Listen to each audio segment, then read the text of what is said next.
नमस्कार, स्वागत आहे तुमचं माझ्या यूट्यूब चॅनलमध्ये, ज्याचं नाव आहे स्वामी भक्ती मराठी। 13 मार्च 2025 वार बुधवार। तर या दिवशी आलेली आहे होळी। या दिवशी आपण होळी साजरी करणार आहोत, ज्यालाच हुताशनी पौर्णिमा असे देखील म्हटले जाते।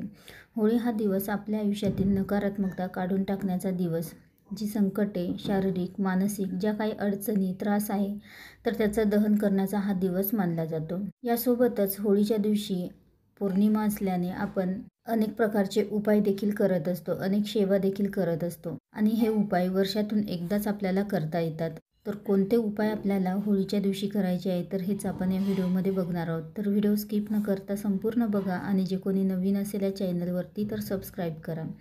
तर बघा, पौर्णिमेचं सत्यनारायण हे पौर्णिमा कालावधीतच करावे लागते आणि होळीच्या दिवशी पौर्णिमा आल्याने या दिवशी देखील आपल्याला सत्यनारायण करायचे आहे। तर त्यासाठी पौर्णिमेचं सत्यनारायण हे आपल्याला 13 तारखेला संध्याकाळी करायचे आहे। शारीरिक अडचणी, मानसिक कष्ट, सांसारिक अडचणी आहेत, तर त्या दूर करण्यासाठी तसेच यावर मात करण्यासाठी आपलं आरोग्य ही चांगलं राहावं, त्यासाठी काही महत्त्वाचे उपाय आपल्याला करायचे आहेत आणि हे उपाय देखील तितकेच प्रभावी आहे। उपाय करताना मनामध्ये सकारात्मक विचार असणे खूप महत्त्वाचे आहे। जितक्या सकारात्मकतेने उपाय करता तितकाच फायदा देखील होतो। तर बघा, मनासारखा आणि सुयोग्य जोडीदार मिळावा यासाठी होळीच्या दिवशी होळीमध्ये आपल्याला ही एक वस्तू दहन करायची आहे। तर बघा, 7 हळकुंड जे अख्खे असतील ते हळकुंड घ्यायचे आहे आणि आपल्या स्वतःवरून, म्हणजे ज्यांचं लग्न जमवायचं आहे तर त्याच्या स्वतःवरून स्वतःच 7 वेळा उतरवून घ्यायचं आहे। फक्त उतरवत असताना माझ्यासाठी सुयोग्य जोडीदार मिळावा अशी प्रार्थना करायची आहे आणि हा उपाय दुपारी केला तरीही चालेल। हा उपाय घरामध्ये करायचा आहे आणि घरामध्ये केल्यानंतर ज्या वेळेस होळी पेटते, तर होळी पेटवल्यानंतर होळीमध्ये जाऊन हे हळकुंड आपल्याला दहन करायचे आहे आणि प्रार्थना करायची आहे की माझ्यासाठी सुयोग्य जोडीदार आहे, तो मला मिळावा। त्यानंतर अजून आपल्याला एक उपाय करायचा आहे। तर आपले आरोग्य चांगलं राहावं यासाठी आपल्याला हा उपाय करायचा आहे।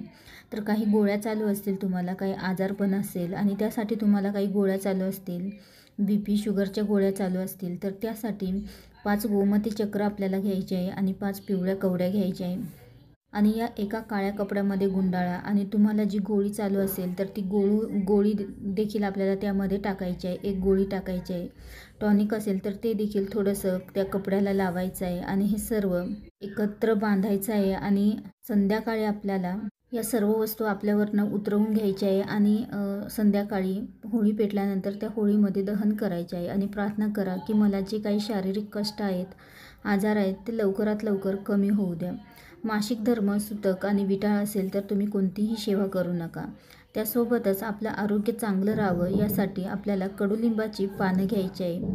एखादा व्यक्ती नेहमी आजारी पडत असेल तर कडुलिंबाची 3-4 पानं घ्यायची आहे आणि 6 ते 7 अखंड लवंग घ्यायचे आहे आणि त्यामध्ये एक कापूरवडी देखील घ्यायची आहे आणि या तिन्ही वस्तू स्वतःवरून उतरवून घ्यायच्या आहे आणि त्या देखील आपल्याला होळीमध्ये दहन करायचे आहे। तसेच आर्थिक प्रगती व्हावी, तर यासाठी होळीच्या अग्नीमध्ये मूठभर तांदूळ, आपल्या अखंड तांदूळ घ्यायचे आहे आपल्या मूठभर आणि त्यावरती हळद कुंकू अर्पण करायचे आहे। त्यानंतर एक हळकुंड त्यामध्ये घ्यायचं आहे आणि या सर्व वस्तू आपल्याला आपल्या स्वतःवरून उतरवून घ्यायच्या आहे। 7 वेळा उतरवून घ्यायचे आहे आणि उतरवताना माझी आर्थिक प्रगती चांगली होऊ द्या असं म्हणायचं आहे आणि हे आपल्याला एका कागदामध्ये गुंडाळून या सर्व वस्तू अग्नीमध्ये टाकायच्या आहे। तर हे सर्व उपाय तुमच्या अडचणीनुसार तुम्ही करू शकता किंवा सर्वच उपाय तुम्ही केले तरीही चालतील। तर अत्यंत प्रभावी असे हे सर्वच उपाय आहेत। तर तुम्ही अवश्य होळीच्या या प्रभावी दिवशी, शुभ दिवशी हे प्रभावी उपाय अवश्य तुम्ही करून बघा। तुमच्या ज्या काही अडचणी असतील, सांसारिक, आर्थिक अडचणी, मानसिक किंवा जे काही घरामध्ये आजारपण असेल, तर त्यासाठी त्या सर्वांसाठी अतिशय प्रभावी असे हे उपाय आहेत। तर अवश्य तुम्ही हे उपाय करून बघा। अगदी मनापासून आपण कोणतीही सेवा किंवा उपाय केले तर त्याचे फळ हे आपल्याला नक्कीच मिळत असतात आणि हे उपाय आपल्याला वर्षातून एकदाच करायला जमतात। त्यामुळे तुम्ही हा दिवस अजिबात चुकू नका। या दिवशी तुम्ही हे सर्व उपाय करा। व्हिडिओ आवडला असेल तर लाईक करा, कमेंट करा, शेअर करा आणि सबस्क्राईब करा। श्री स्वामी समर्थ।